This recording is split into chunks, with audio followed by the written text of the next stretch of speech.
Bismillahirrahmanirrahim. Assalamualaikum warahmatullahi wabarakatuh. Asyhadu an la ilaha illallah wahdahu la syarika lah wa asyhadu anna Muhammadan abduhu wa rasuluh. Allahumma shalli ala sayyidina Muhammad wa ala ali sayyidina Muhammad. Rabbi shalli wa yassir li amri wa hlul 'uqdatam min lisani yafqahu qawli. Puji syukur, mari kita menjadikan kehadiran Allah Subhanahu wa taala, di mana pada sore ini alhamdulillah Allah telah memberikan kesehatan atau kenikmatan, baik nikmat umur, nikmat iman, terutama nikmat sehat, sehingga kita bisa berkumpul di Masjid Al-Mizan yang perlu kita cintai ini. Salawat berserta salam mudah-mudahan Allah limpah curahkan kepada junjungan kita Nabi Muhammad sallallahu alaihi wasallam, pada keluarganya, para sahabatnya, juga pengikutnya hingga yaumil akhir. Ibu-ibu, bapak-bapak juga ada di semua. Alhamdulillah kembali Allah izinkan berkumpul di Masjid Al-Mizan ini dalam acara buka bersama. Yang kedua juga alhamdulillah kita diberi kelancaran dan mudah-mudahan sampai akhir dengan Ramadan. Alhamdulillah di tengah-tengah kita sudah hadir Bapak Ustadz Hatta dari Puri Citraland. Mudah-mudahan beliau berkesehatan dan panjang umur sampai dengan tuntas menyelesaikan tugas ini. Mungkin itu aja yang dapat kami sampaikan. Selebihnya mohon maaf apabila ada kata-kata yang kurang didengar. Waktu dan tepat dipersilakan ke Ustaz Hatta. Demikian dari saya. Wabillahi taufiq wasallam. Assalamualaikum warahmatullahi wabarakatuh. Assalamualaikum warahmatullahi wabarakatuh.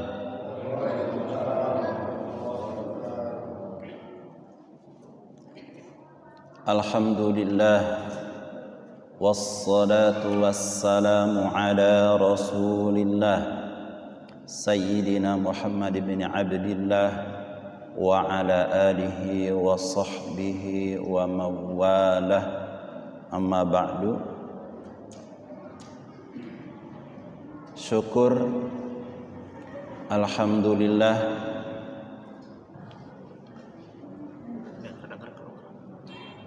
alhamdulillah kita telah memasuki kuartal kedua, 10 hari yang kedua.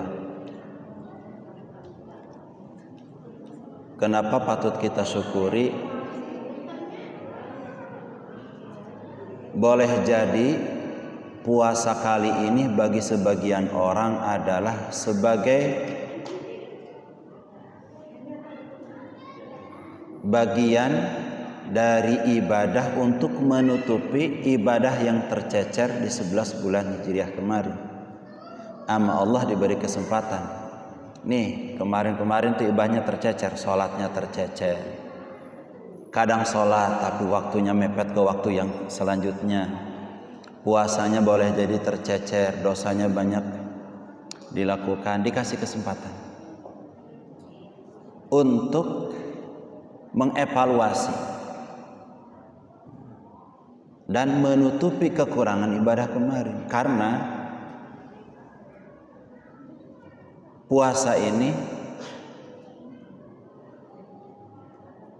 adalah media untuk mendulang pahala. Ada juga bagi sebagian orang Allah memberikan rahmat dan kasih sayangnya untuk kembali melakukan perbuatan yang luar biasa, ibadah yang luar biasa, sehingga pundi-pundi pahala makin banyak diraih.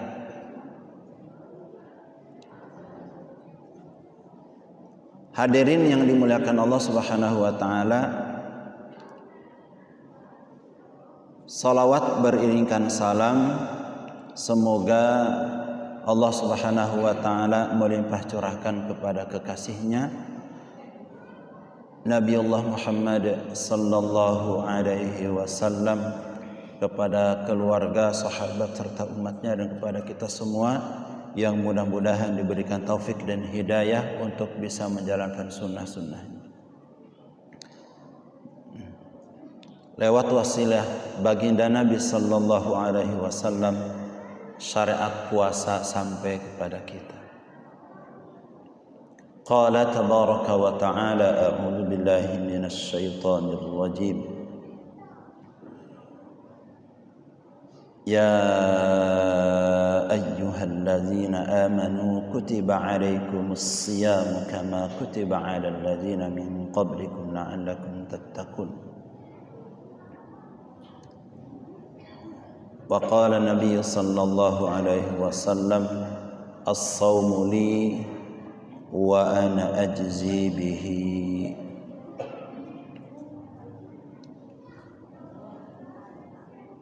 Seluruh pengurus yang mohon maaf tidak bisa saya sebutkan namanya satu persatu, namun tidak mengurangi rasa hormat kami, mudah-mudahan sedantennya diisungi barokah lan panjang umur yang disertai dengan ketaatan. Jamaah, bapak-bapak, ibu-ibu, adik-adik sekalian, Ibnu Qayyim Al-Jauziyah menyatakan begini, a'dhamur ribhi an tashghala nafsaka kulla yaumin bima huwa aula biha wa anfa'alaha fi ma'adiha. Kata Ibnu Qayyim Al-Jauziyah, keuntungan terbesar di dunia adalah engkau menyibukkan jiwamu atau dirimu setiap waktu dengan amalan-amalan ketaatan yang lebih utama dan mengambil manfaat untuk persiapan menuju hari yang akan datang atau persiapan menuju akhirat, fi ma'adiha, mengambil manfaat. Jadi ada skala prioritas. Kata beliau,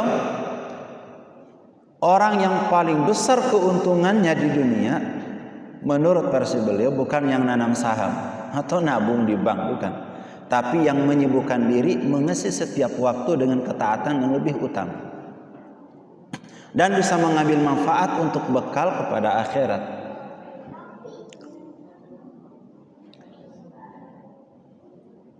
"24 jam ini harus dievaluasi Bapak, Ibu yang dirahmati Allah Subhanahu wa taala. Apa yang telah kita lakukan kemarin? Apakah hari ini lebih baik daripada kemarin atau hari esok lebih baik daripada hari ini? Manfaatkan waktu. Saya mencatat minimal, sebenarnya banyak, tapi ada 4 skala prioritas harus kita lakukan supaya kita termasuk orang yang menyibukkan diri setiap waktu. Orang yang menyia-nyiakan waktu sungguh dia merugi. Waktu itu ibarat pedang. Jika kau tidak memanfaatkan, maka pedangmu akan menghunusmu. Pertama, saum Ramadan itu sendiri. Yang kedua, qiyam Ramadan. Itu apa? Salat qiyam Ramadan malam. Man qama Ramadana imanan wa ihtisaban, ghufira lahu ma taqaddama min dhanbi. Itu. Qiyamnya yang sering kita istilahkan dengan tarawih atau qiyamul lailnya itu sendiri. Kemudian skala prioritas selanjutnya ada ibadah maliyah. Ibadah maliyah, ada zakat, infak, sedekah dan sebagainya. Kemudian skala prioritas lainnya adalah memakmurkan masjid. Tentu di kesempatan yang ini kita tidak ingin membahas poin satu persatu karena waktu yang terbatas. Intinya, kata Syekh As-Sam'ani bahwa puasa itu adalah jembatan menuju ketaatan. As-saumu wasilatun ila taqwa. Puasa itu adalah jembatan menuju ketakwaan. Alasannya ada dua kata beliau. Kenapa? Kata Syekh As-Sam'ani, kenapa puasa menjadi jembatan menuju ketakwaan? Ada dua alasannya. Satu, karena puasa bisa menundukkan nafsu. Yang kedua, karena puasa bisa meredam syahwat.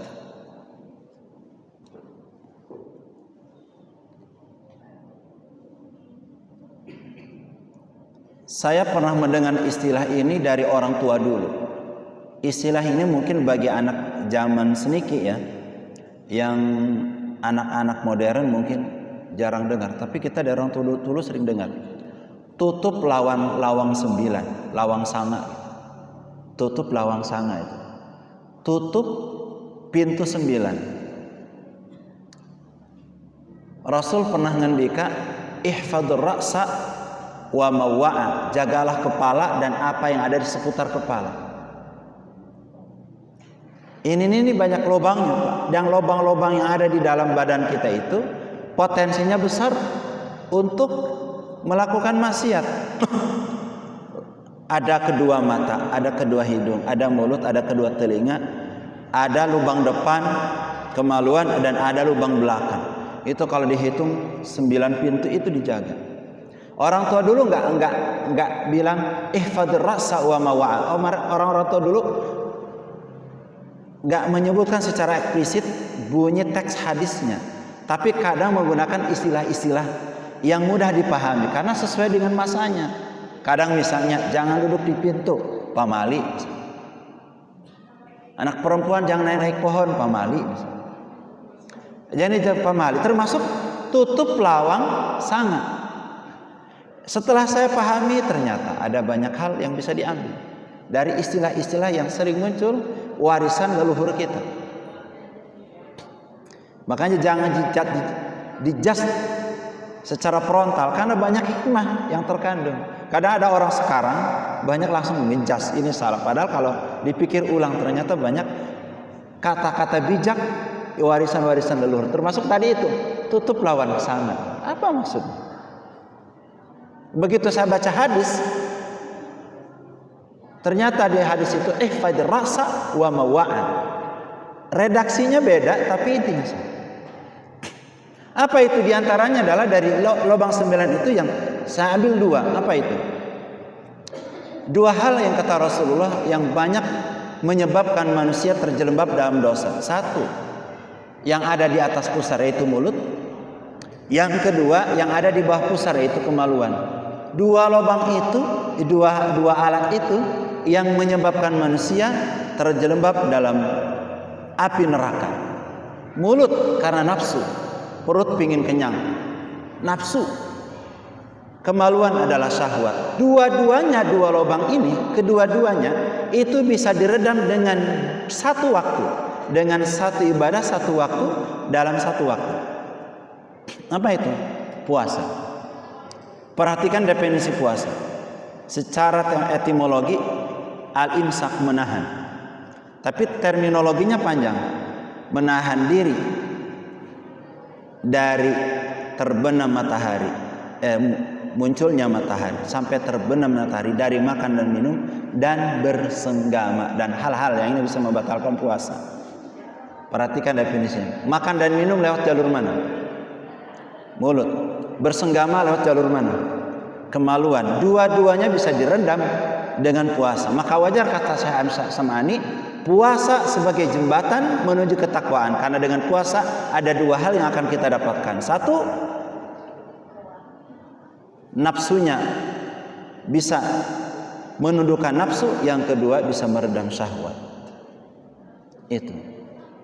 Maka sasaran tembak dari surah Al-Qur'an, dari Al-Qur'an ayat ke-183 yang ujungnya la'allakum tattaqun, agar kalian bertakwa, ini tepat, sangat-sangat. Dan Allah Maha tahu dan Allah Maha uninga. Allah tahu yang terbaik buat kaum, buat umatnya. puasa adalah jembatan menuju ketakwaan karena bisa menundukkan nafsu dan meredam syahwat. Rasul ngendika, ihfadz ra'sa wa mawa'a, jaga kepala dan apa yang ada seputaran kepala. Hadirin yang dimuliakan Allah Subhanahu wa taala. Saya yang ingin membacakan kitab Lubabul Hadis aja sebenarnya, supaya pembicaraan ini tidak mengelantur kemana-mana, yang disyarahi oleh Imam Syekh Nawawi dalam kitab Tanqihul Qaul. Saya segera membacakan kitab aja, mudah-mudahan bisa diserap. Tadi itu sekedar pengantar. Hadirin jamaah yang dirahmati Allah Subhanahu wa taala. Qala Allah taala fima hakahu anhu. Allah Subhanahu wa taala berfirman sebagaimana telah Allah sampaikan kepada nabinya sallallahu alaihi wasallam. Fima hakahu anhu Nabi sallallahu alaihi wasallam. Perhatikan, ini ada hadis, tapi Allah berfirman, namanya hadis apa? Hadis kursi. Sekedar sepintas aja. Apa perbedaan Al-Quran dan hadis kursi? Saya mencatat minimal yang saya ketahui 3. 1, kalau Al-Quran redaksinya berikut maknanya itu langsung dari Allah Subhanahu wa taala. Maka Al-Quran walaupun pendek, misalnya pendek, qul huwallahu ahad, misalnya inna a'tainakal kautsar, misalnya wal 'asr, walaupun pendek itu mukjizat. Itu mukjizat. Tapi kalau hadis qudsi Allah sampaikan kepada Nabi dalam bentuk redaksi, tapi kadang Nabi menyampaikan kepada umatnya dengan redaksi yang berbeda, memang maknanya sama. Kemudian yang kedua, kalau Al-Quran pahalanya itu per huruf. Satu huruf itu 10 kebaikan di luar Ramadan, di luar Ramadan. Satu huruf wal hasanatu amsalihha. La aqu alif lam mim harfun walakin alifun harfun lamun harfun mimun harfun. Tapi kalau hadis qudsi ketika kita baca pahalanya umum. Ya pahala, tapi pahalanya tidak dihitung per huruf. Itu hadis qudsi. Kemudian kalau Al-Quran itu dibaca dalam sholat, misalnya dalam sholat pendek, setelah waladhdallin bismillahirrahmanirrahim qul huwallahu ahad Allahus samad. Ada nggak orang sholat baca hadis qudsi bismillahirrahmanirrahim dan seterusnya sampai waladhdallin, tiba-tiba misalnya waladhdallin bismillahirrahmanirrahim as-saumu li wa ana ajzi bihi, kan nggak ada. Jadi hadis qudsi nggak bisa dibaca dalam sholat, tapi kalau Quran dibaca dalam sholat itu beda.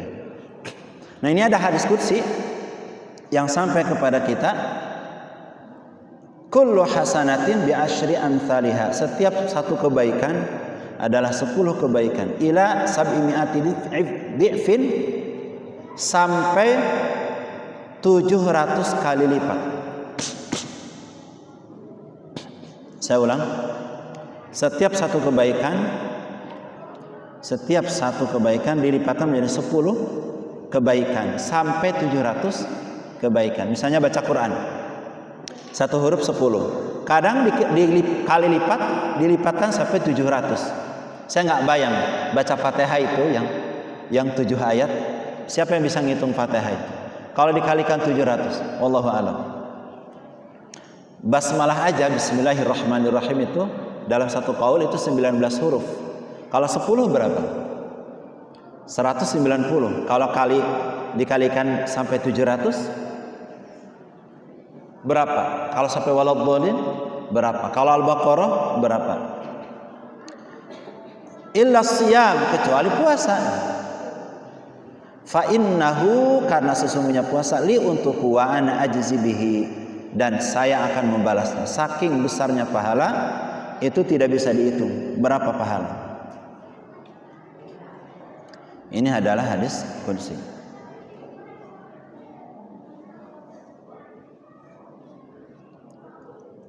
Kemudian yang kedua, wa qala sallallahu alaihi wasallam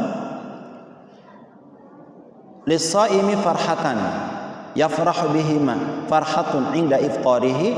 Kemudian yang kedua, wa farhatun inda liqa'a rabbih. Untuk orang yang berpuasa itu ada dua kebahagiaan. Kebahagiaan yang pertama adalah ketika dia berbuka.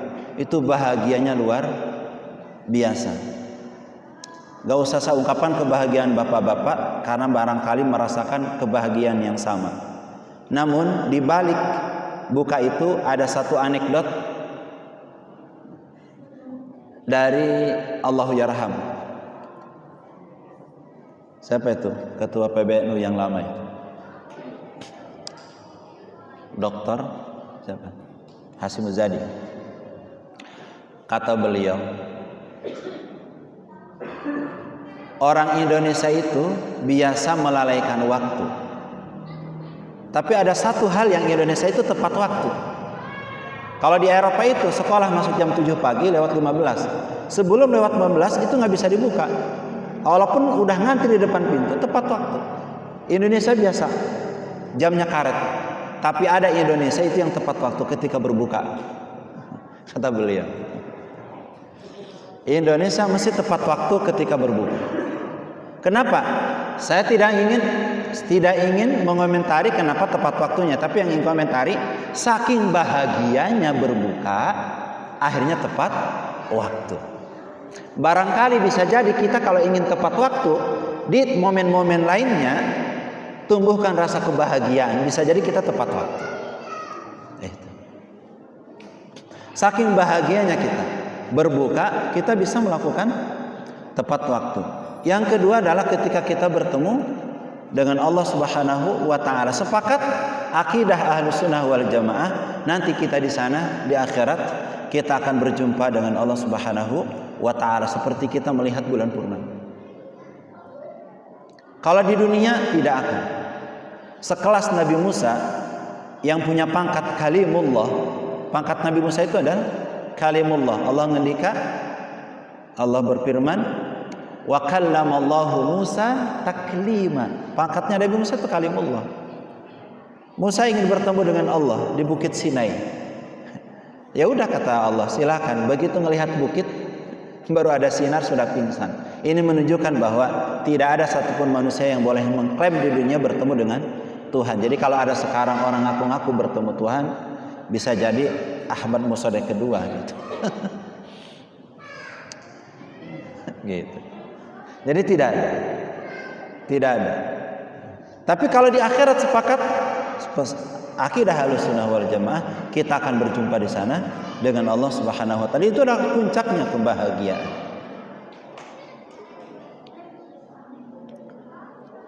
Ummah dimulakan oleh Allah Subhanahu wa taala, wa qala sallallahu alaihi wasallam, la khalufu famis shaimi atyabu indallahi min rihil misk. Sungguh bau mulut orang yang berpuasa itu lebih harum di sisi Allah, menurut Allah lebih harum daripada minyak misik. Daripada minyak misik. Bahkan hukumnya kata ulama makruh menghilangkan bau mulut di bulan puasa.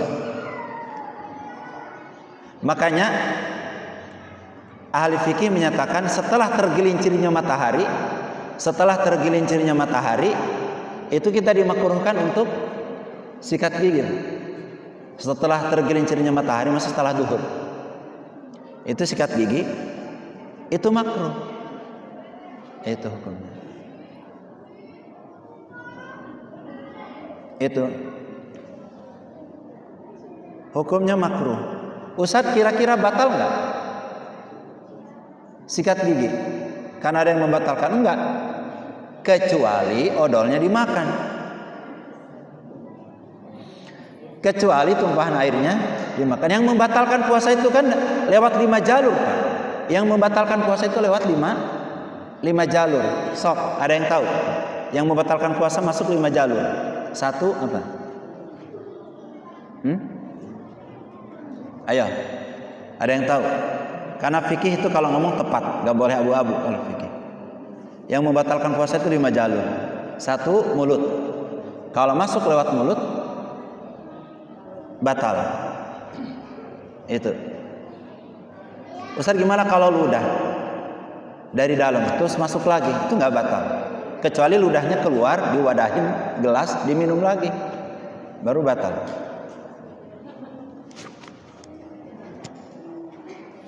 Itu. Yang kedua lewat jalur hidung.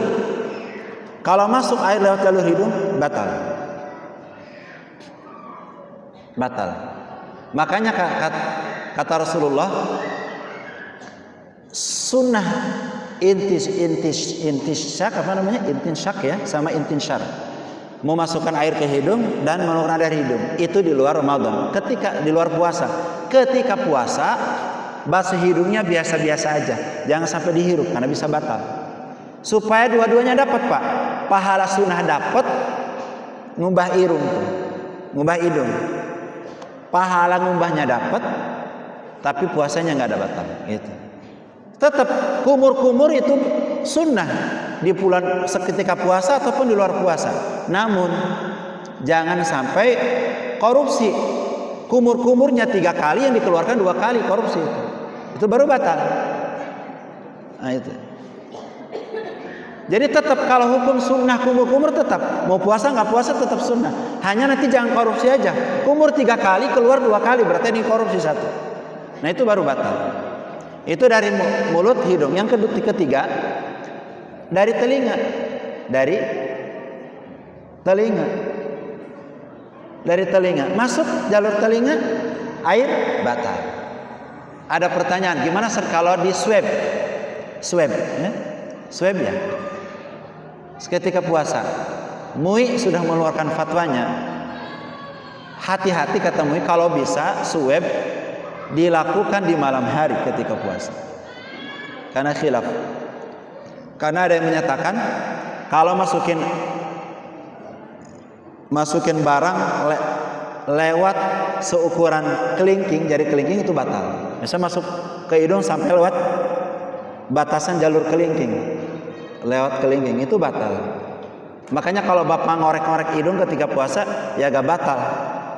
Enggak batal. Asal itu tadi batasannya jangan sampai seukuran kelingking. Makanya ketika masukin swab itu kan jalurnya panjang banget bisa sampai segini ya. Nah itu ahsan kalau mau swab di malam hari. Gitu. Bagusnya hindari. Karena termasuk jalur yang 3, 5 tadi. Yang keempat jalur apa, Mbak? Jalur kemaluan. Masukin air jalur kemaluan. Enggak. Batal, Mbak. Batal. Atau dari dubur. Masukin jalur air dari dubur. Batal. Karena termasuk yang 5. Kemaluan, belakang, mulut, hidung, telinga. Makanya ada orang, Pak, kalau tetes mata ke mata, jawabnya gimana? Tetes. Ya enggak, bukan jalur yang 5. Apa sakit mata tetesin? Enggak batal. Karena jalurnya bukan yang 5. Takut tetes mata. Itu sakit mata kan? Mata nggak masuk ke yang 5 enggak? Nah itu. Baik, langsung ke hadis yang lain.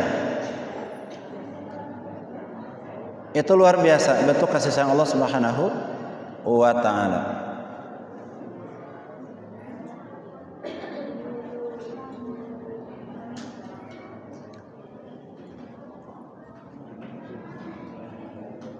Wa qala sallallahu alaihi wasallam, alaikum bil ghanimatil baridah.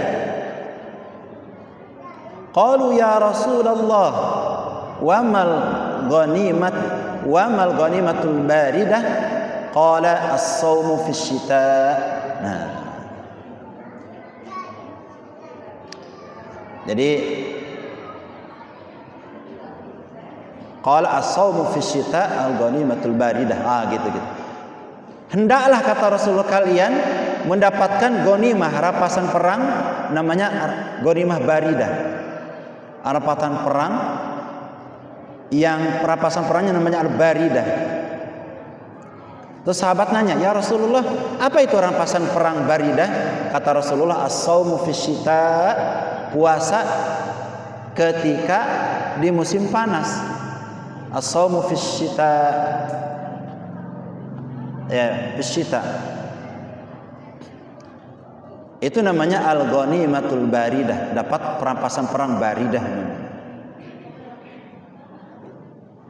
Wa qala sallallahu alaihi wasallam, "Man shoma yauman min ramadhana ghufira lahu ma taqaddama min dhanbi wa ma ta'akhkhar." Barang siapa yang berpuasa satu hari aja di bulan Ramadan, diampuni dosanya dari yang telah lalu dan yang akan datang. Yang dimaksud adalah dosa kecil, Pak. Dosa kecil. Itu barang siapa yang berpuasa diampuni dosanya yang telah lalu dan yang akan datang. Yauman, satu hari saja. Kata ulama disebutkan ini dosa kecil. Kalau dosa besar nggak bisa. Walaupun dosa besar nggak bisa. Bapak umroh tapi punya dosa besar nggak bisa ketutup. Nggak bisa ketutup. Dosa besar mah harus dengan tobat. Harus dengan tobat. Bapak nggak sholat, tobat. Nggak bisa. Bapak zina, ya tobat, nggak bisa. Kalau dosa-dosa besar itu nggak bisa dengan ini. Kalau dosa-dosa kecil mah Pak, Bapak di pasar belanja di pasar Rau atau di pasar lama, ketemu gadis ayu pedagang cendol apa pedagang apa gitu, ngelihatin, itu dengan wudhu udah gugur. Bapak dengan melangkahkan keayunan kaki ke masjid jalan, satu ayunan itu mengangkat satu derajat, satu ayunan menghapus satu kesalahan. Dosa kecil bisa, tapi dosa besar nggak bisa, harus dengan tobat. Fa idza tamma Ramadan la yuktabu alaihi dzambun ila al-haulil akhir. Apabila sempurna dia melakukan puasa Ramadan, maka tidak dicatat atasnya dosa sampai tahun yang akan datang. Dengan catatan sempurna puasanya, tidak dicatat atasnya itu dosa sampai tahun yang akan datang. Gitu.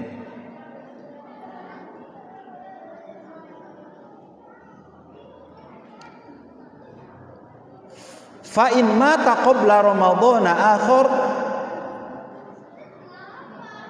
jaa yaumal qiyamati wa laisa alaihi dzambun.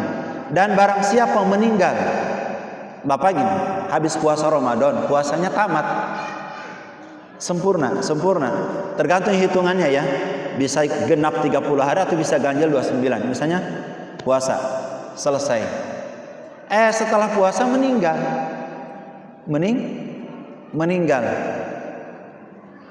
maka kalau dalam catatan hadis Rasulullah sallallahu alaihi wasallam, kitab Tangkihul Qauli atau di Lubabul Hadis ini, katanya jaa yaumal qiyamati wa laisa alaihi dzambun. Dia datang pada hari kiamat tidak membawa dosa, tidak ada baginya dosa. Bersih total. Gitu. Sampai saya punya teman saking yakinnya dengan hadis ini, dia bilang, "Ya Allah, aku ridho dimatikan setelah selesai puasa. Karena aku yakin aku nanti di hadapan Allah tidak membawa dosa." Saking yakinnya. Saya bisa bilang, saya enggak, saya ingin panjang umur disertai dengan amal soleh. Gitu.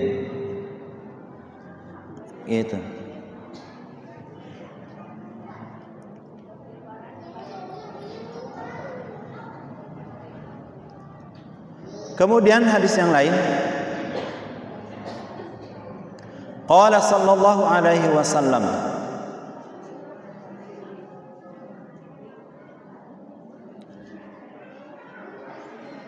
"Lau adina Allahu lis samawati wal ard an tatakallama laqalata busra liman shoma ramadana bil jannati." Ya.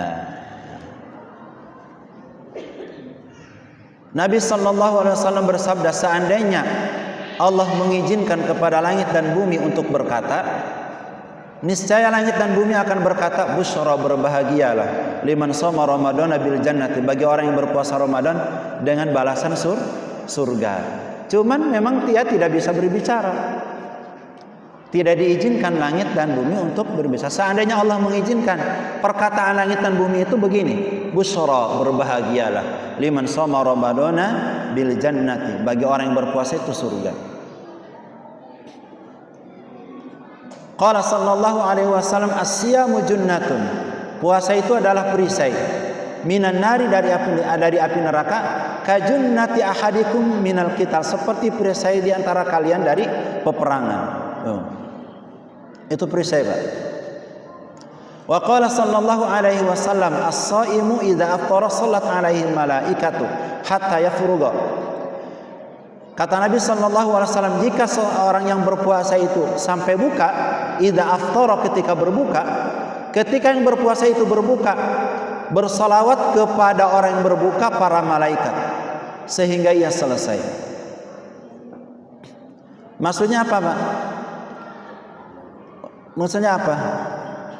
Apa maksud ketika yang berpuasa itu berbuka, malaikat bersolawat kepada orang yang berbuka tadi? Maksudnya apa? Kata Syekh Nawawi Al-Bantani di dalam syarahnya, katanya aida'at lahu bil barakati aw istaghfarat lahu, yaitu mendoakan kepada yang berbuka itu keberkahan dan memohonkan ampun kepada Allah Subhanahu wa taala dari dosa-dosanya. Jadi kalau malaikat bersolawat kepada orang yang berbuka, maksudnya adalah mendoakan keberkahan. Apa itu berkah, Pak? Mananya? Berkah itu mananya begini, ziyadatul khair. Berkah itu adalah ziyadatul, bertambahnya kebaikan. Jadi kalau kita mendapatkan keberkahan, setiap hari itu yang menghampiri kita itu kebaikan. Dan itu didoakan oleh malaikat untuk orang yang berbuka. Salat alaihi malaikatu da'at lahu bil barakati aw istaghfara lahu. Malaikat mendoakan keberkahan dan memohonkan ampun dari dosa-dosanya kepada para malaikat. 2 hadis lagi, Pak. 1 hadis lagi. Mohon waktu untuk 5 menit.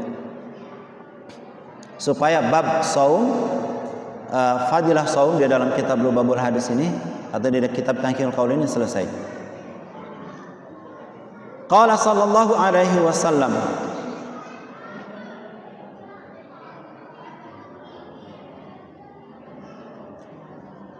likulli syai'in zakatun wa zakatul jasadi as-saumu. Segala sesuatu itu ada zakatnya, ada pembersihnya. Wa zakatul jasadi as-saumu, dan zakatnya tubuh ini, zakatnya badan adalah saum. Saum. Ingat hadirin muliakan Allah Subhanahu wa taala,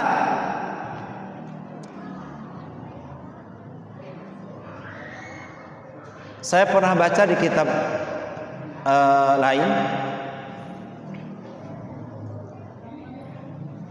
termasuk kata Imam Ghazali, yaitu saya baca di kitab ringkasan Ihya Ulumuddin ya. Orang yang banyak makan itu syahwatnya meningkat. Syahwat dan nafsunya meningkat. Maka satu-satunya cara yang bisa ditempuh adalah bisa dengan cara puasa. Bahkan orang yang menggebu-gebu ingin menikah tapi tidak mampu, solusinya juga puasa. Solusinya juga adalah puasa. Bisa meredam. 1 hadis lagi. Qala sallallahu alaihi wasallam,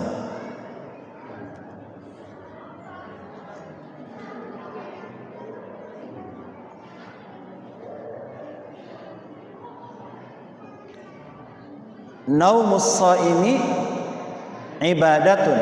Nah ini, tidurnya orang yang berpuasa dianggap ibadah. ibadah. Walaupun ada alternatif yang terbaik apa? Sudah mau puasa ta'lim, sudah mau puasa baca Quran, sudah mau puasa qiyamul lail, sudah mau puasa salat duha. Nah, ibadah. Namun kata ulama, seandainya orang yang berpuasa kalau melek dosanya makin banyak, itu tidur lebih baik. Misalnya dengan dia melek ngomongin orang, gibah, namimah, mengumpat, segala macam, mencaci, mulutnya nggak terjaga. Mungkin dengan tidur itu jadi solusi. Bisa, itu bisa terjaga, maka tidur itu lebih baik.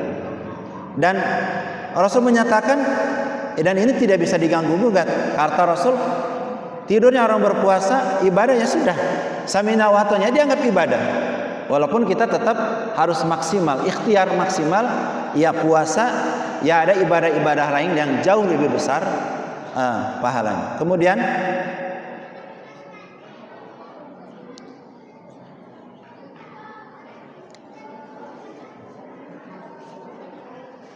wasumtuhu tasbihun. Wah, diamnya orang yang berpuasa itu tasbih, Pak. Kita kalau pilih tasbih kan biasanya dengan lisan. Tapi orang berpuasa diamnya sudah dianggap tasbih.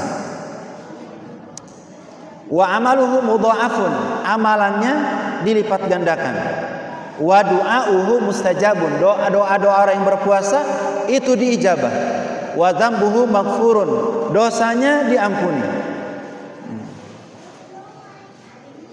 Masya Allah, ini hadis rawahul Baihaqi, hadis riwayat Imam Baihaqi. Itu saja hadis-hadis tentang fadilah saum yang saya bacakan dari kitab Lubabul Hadis atau dari dan berikut syarahnya Thanqihul Qaul. Mudah-mudahan bermanfaat khususnya buat saya dan umumnya buat para jamaah. Intinya kesimpulannya, puasa adalah jembatan menuju ketakwaan, karena dengan puasa ada dua hal yang kita dapatkan. Nafsunya bisa dikekang, kemudian syahwatnya bisa diredam.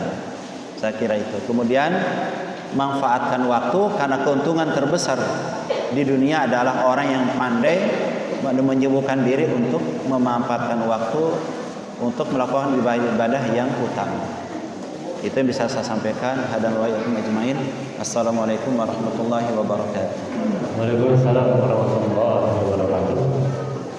Demikian tausiah di sore hari ini. Mudah-mudahan apa yang disampaikan oleh Ustaz kita mendapat ilmu dan pahala dari Allah Subhanahu wa taala. Baik, Bapak-bapak, masih banyak waktu, kurang lebih 17 menit lagi ya untuk berbuka puasa. Barangkali ada yang mau disampaikan atau dipertanyakan, silakan untuk bapak-bapak karena waktunya masih banyak. Persilakan. Waalaikumsalam warahmatullahi wabarakatuh.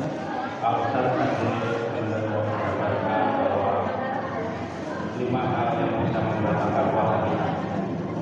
Nah, saya akan jalani itu imunisasi atau vaksin. Itu bisa berpuasa. Bagaimana bentuknya? Apakah benar atau tidak? Karena saya ragu dengan yang saya menjalani. Terima kasih. Imunisasi lewat mulut ya? Suntikan. Suntik ya? Infus ya? Saya pending jawaban. Saya nggak mau hati-hati. Walaupun khilaf. Saya pernah baca. Itu nggak batal karena bukan dari 5 jalan. Tapi ada yang membatalkan karena itu termasuk gizi, seperti nutrisi makanan. Wallahu a'lam. Nanti saya pending. Jangan dianggap jawaban. Nanti saya jawaban. Nanti saya kasih ke nomor WA Pak Agung. Pak ini. Yang ada nomornya saya jamaah teman. Ya Pak ya, saya pending.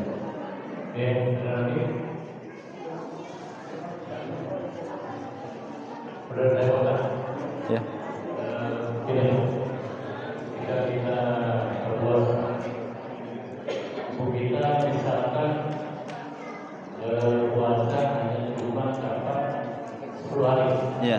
ya, benar saja. Dapat 10 hari tiba-tiba orang meninggal, Hah? ya, berarti masih ada sisa lagi yang boleh diberikan atau boleh dimaafkan. Nah itu menurut pandangan Islam bagaimana seorang bisa meluruskan sisa dari puasa orang tua, atau kalau sudah meninggal sudah tamat terus nanti atau bagaimana? Bagaimana? Ya. Orang tuanya 10 hari meninggal. Meninggal. Tapi puasa kan dia selama 10 hari. Orang tuanya puasa. Ya, sisanya tidak punya kewajiban. Kan dia udah selesai. Setelah umurnya selesai ya sudah. Kan dia udah puasa, kecuali kalau dia punya utang. Dia dapat 10 hari puasa, dia nggak puasa, meninggal, itu punya utang. Tapi kalau dia puasa, ya ini nggak punya utang karena udah selesai. Berarti nggak bisa dilanjut lagi ya? Ya nggak usah, kan udah meninggal orang. Kan dia 10 hari orangnya puasa. Orang tuanya puasa nggak sebelum meninggal? Puasa. Ya sudah, kalau puasa kan dia meninggal, nggak punya kewajiban. Kewajiban itu bagi orang yang masih hidup. Kecuali kalau orang tuanya sebelum meninggal dia punya utang puasa. Dia nggak punya utang kan? Enggak, ya udah selesai. Nggak punya puasa. Berarti tidak ada kewajiban ya? Nggak ada kewajiban. Kan udah selesai. Kecuali dia nggak puasa sebelum meninggalnya, nanti itu beda, dikafaratin, ya.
Boleh menyalurkan, yang kedua, boleh menyalurkannya sendiri, tapi nggak dapat pahala sunnah. Tetap yang terbaik adalah lewat amil zakat, karena Allah juga sudah menyebutkan kalimat amil zakat itu, amilin. Maka kalimat ini penegasan bahwa kalau dia ada, jangan disia-siakan amilin itu. Al-Qurannya sudah jelas, innamas shadaqatu lil fuqara, dan selanjutnya 7 astag, dan amilin disebutkan. Maka perangkat-perangkat ini juga jangan diabaikan. Walaupun sendiri boleh, sendiri nggak jadi masalah, boleh. Contoh kalau di kiai, di kampung santri, saya punya santri itu nggak pernah lewat amil, kadang langsung ke kiainya, Cuman kalau yang bagus, kalau saya saya salurkan lagi ke amilin. Nanti amilin ngebagi, atau kalau saya sempat saya bagi langsung. Jadi mentang-mentang santri saya terus sama saya. Kadang mereka lebih tepat lebih ke guru ngaji, ya kan? Ke guru ngaji, karena termasuk kategori yang 7 itu. Wabni sabil, kalau ibnu sabil, ada ibnu sabil, ada fisabilillah, ya kan? Kategorinya orang-orang guru ngaji dianggap ibnu sabil, pencari ilmu dianggap fisabilillah. Nah itu, jadi orang lebih tepat ke situ. Tapi tetap sunnah mas sunnah, tetap nggak bisa digeser. Tetap yang terbaik lewat amilin itu. Tapi kalau langsung nggak jadi masalah. Kali kalau bapak tahu sama amilin nggak kedetek, tapi yang terbaik dilaporkan ke amilin, lalu jadikan ada observasi dulu. Kalau ini terbaik tetap amilin, lewat percayakan kepada mereka. Terus tadi yang pertama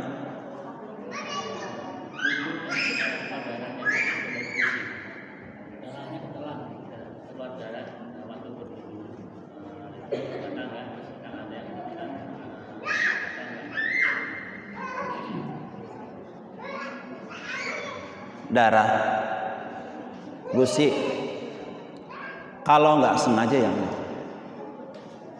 kalau udah tahu darah udah nyampe keluar sedot lagi batal. Ukurannya seperti apa? Kalau misalnya ukurannya ketelan apa enggak? Saya nggak pernah ngukur itu, Pak. Saya nggak pernah ngukur. Terus terang saya nggak pernah ngukur ketelan apa enggak. Tapi biasanya orang ada yang bisa ngukur nggak bapak-bapak? Saya nggak mau jawabnya pimplan, nggak mau. Saya kebetulan saya nggak pernah ngukur, jadi mohon maaf nggak bisa jawab. Saya nggak pernah ngukur ukuran ketelan sama enggaknya seperti apa.